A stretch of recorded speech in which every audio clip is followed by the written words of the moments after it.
Welcome to Hood Champion Boxing Sports. In boxing, you find a way to win or you find a way to lose. Make these fights for December 21st on that Fury Usyk undercard. Kabayel against Parkler, Zhang against Bakole. Will they do it? I don't know.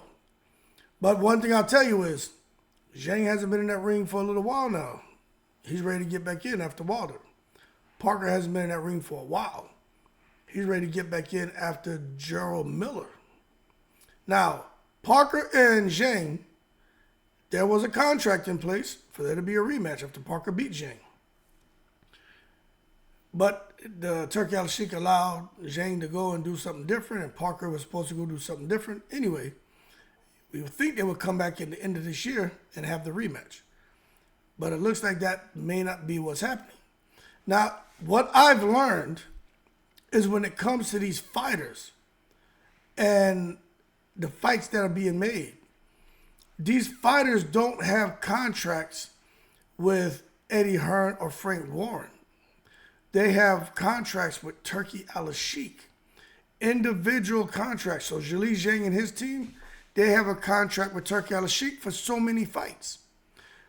Joseph Parker and his team have a contract with Turkey Al-Sheikh in so many fights. What happens from there is Turkey Al-Sheikh is like, okay, Parker, you owe me 3 fights. Zhang, you owe me 3 fights. And then Turkey Al-Sheikh makes the fights he wants. So now I understand how that's happening, because at first I was just thinking, these two guys are negotiating with each other. No, they're not doing that. What they're doing is, they may say, okay, Parker may say, I want to fight Zhang. He doesn't go to Zhang. He goes to Turkey Al-Sheikh and negotiates his price for that fight. Turkey Al-Sheikh says, okay.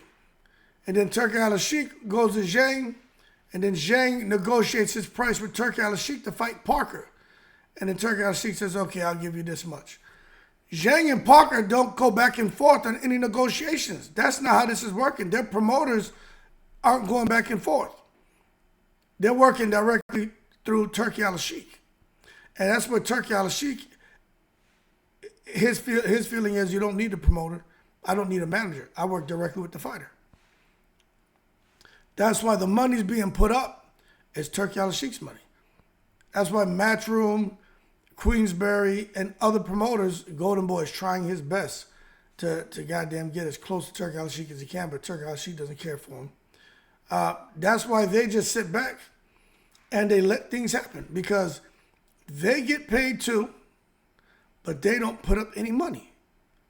So they get to have the fights being made that they couldn't normally make because they didn't have the money to put it up. Now Turkey Al-Sheikh puts up the money, and they still get paid. That's crazy. So that being said, Parker and Turkey Al-Sheikh, Parker and Zhang, if it were to happen, it'd be because they negotiated what they wanted to fight each other through Turkey Al-Sheikh. They're not actually having a conversation. Now that being said, I don't think it's going to happen. What I do think is more likely is for this guy right here, Kabayel, who's 25-0, 17 knockouts, right? 80-inch reach, 6'3". Kabayel's fighting out of Germany, and I'm going to tell you, this guy has burst on the scene and come out here and just shocked everybody.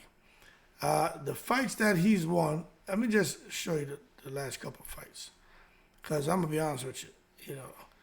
When he fought Makhmudov, I for sure, let me just slide it all the way over. In December last year, I for sure thought Makhmudov was going to beat Kabayel. Didn't work out that way. Makhmudov got stopped in 4 rounds. Then Kabayel comes back in Saudi in May and fights Frank Sanchez. And stops Frank Sanchez in 7 rounds. And I'm sitting here saying to myself, what the hell is going on? Where did this guy come from? Because he can fight. He will grab you. He'll fight dirty. He's got stamina. His punch placement is second to none. He is a real problem and sitting right about 70% KO ratio.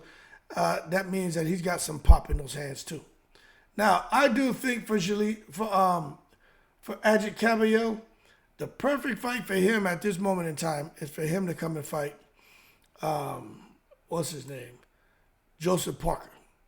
Now Joseph Parker, he's been able to come out here, man, and somehow breathe life back into his career. He's sitting at 35 wins, 23 KOs, 3 losses. One of those losses was by a knockout. Now, if he were to fight Kabayel, the one thing I noticed immediately is Kabayel has an 80-inch reach. Parker has a 76-inch reach. Parker's sitting right around 66%, his KO ratio. So they're not too far off in that area. Parker's 6'4", Kabayel 6'3", so they're pretty evenly matched. But the thing about Parker is he's been able to really get his career back on track. Now, it always makes me wonder when you see a guy come out here, right? Where is it right here? Like when he, in 2022, when he lost to Joe Joyce, I'm gonna be honest with you. I thought it was over. Matter of fact, let me go back a little bit further. Okay, right here. In 2018, when he fought Anthony Joshua, let me just slide on over so you can see. He lost by unanimous decision. Okay, then he came back in 2018. 4 months later, fought Dillian White. He lost by unanimous decision. Right there, I said his career is over. Right there, I said Joseph Parker's career is over. But then he came back, and then 5 months later, he hooked up with Tyson Fury. They started fighting out of the UK. He fought Flores, got a win. Then he came back 6 months later. He fought Lepai, got a win. Then he came back about 8 months later. He fought Winters, got a win. Then he fought Junior Fa. Hold on, let me scroll this up. Junior Fa, about a year later, got a win. Then he fought Derek Chisora. 3 months later, got a win. Then 6-7 months later, he fought Derek Chisora again in a rematch, got a win. Then after he fought Derek Chisora, he went up against Joe Joyce. And against Joe Joyce, he lost. He got knocked out in the 11th round, right? A very competitive fight. At that point, a lot of us thought his career was over. Then he comes back after fighting Joe Joyce. He fights Jack Massey, gets himself a win. Then he fights Fage Opelu, gets a win, right? He does this within 4 months of each other. Then, about 5 months later, he fights Simon Keane, gets a win. Then after that, he fights 2 months later, Deontay Wilder, gets a win. Then he fights about 4 months later, fights Zhang and gets a win. Unheard of. So Parker's figured something out. To go from being, a fighter who people felt like at best was a C-plus level fighter, to come now and help to rebuild himself and get himself into the position where he's at. Parker is a problem for anyone he gets in the ring with.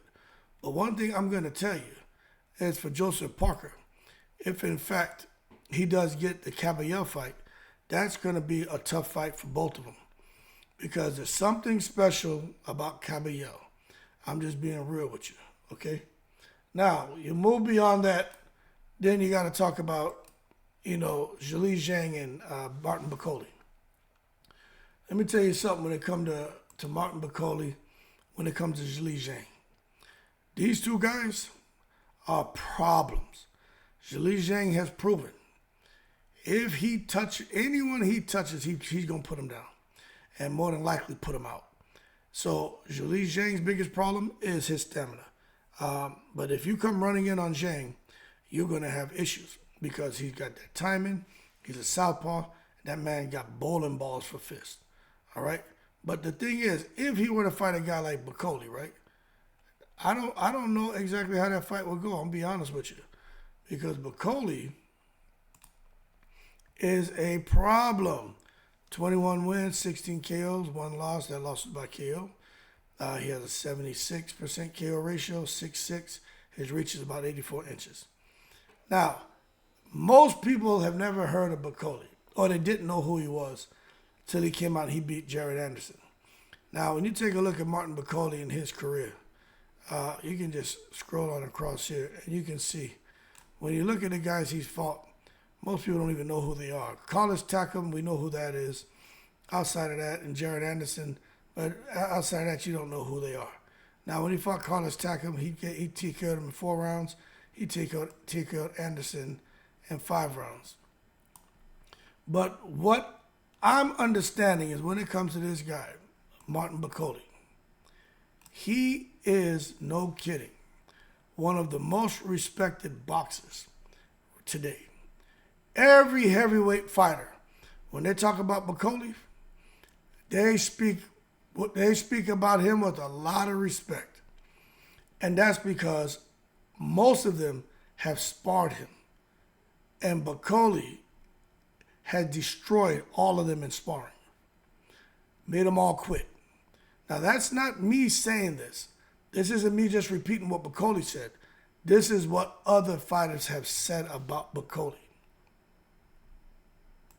Martin Bakole is today's George Foreman. He's tough, strong jab, has a big right hand, has that cross-arm defense, has a strong chin, and he's coming forward. The thing is, I think he throws more punches, and he's faster and has better combinations than George. But he looks just like George Foreman when he comes plodding along in the ring. But they say he's got freakish power, and Martin Bakole is a real threat. A lot of them don't want to fight him. But now he's in a position where he'll get big fights. And the only one person out of all the fighters who are willing to get in the ring with a guy like Bakole, who's destroyed Joshua, destroyed Usyk, destroyed Fury, destroyed everyone, the only person who seems to have the balls to get in there is Zhang. Now, Zhang, right? That name is a tongue twister. Zhang, 27 wins, 22 KOs, 2 losses. 81% KO ratio. The man has an 80-inch reach, 6'6", right? So he and Bakole about the same in size, but Zhang, this guy burst on the scene for me when I saw him fight Hrgovic. Now, when he fought Hrgovic, I think Zhang was robbed of that fight because Hrgovic was over there when Eddie Hearn. I think it's Eddie Hearn. Anyway, that shit was set up for Hrgovic to win, even though I think Zhang did more than enough to have that fight stopped. But it is what it is. When you're the B-side, things don't always work out your way. Anyway, after Hrgovic, he beat Joe Joyce, who at the time seemed invincible. Fought Joe Joyce again, damn near killed him in the 3rd round. Then fought Parker, had Parker out. But Parker came back, won a majority decision. Very lucky to get that decision, only because Zhang seemed to have tired a little bit. But every time Zhang hit Parker, he had Parker hurt. Then Zhang came and fought Wilder in a fight where we all knew Wilder was going to damn near get killed. And he almost killed him in that 5th round. Like, that was a violent knockout. But the bottom line is, I don't think Zhang can do to Bakole what he did to Wilder. Like, Bakole's going to fight him. And the same thing, I don't think Bakole is going to be able to do to Zhang what he did to Jared Anderson. Zhang going to fight him. And Zhang is bigger, more durable, and hits much harder than goddamn Jared Anderson. But that would be a good fight, I tell you. If Bakole and Zhang fight, I think somebody's going to die in that fight. 2, beasts, man. And to see those guys get in the ring, man, at totaling damn near 600 pounds. 600 pounds of fireworks, man. I can't wait to see it.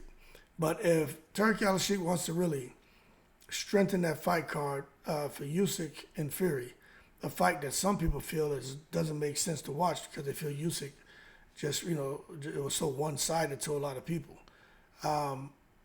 If they really want to get, what's that called? The viewer, what's that called? The viewer rate. They really want to increase the viewer rate. Add these 2 fights to the undercard, and let's see what it peaks at.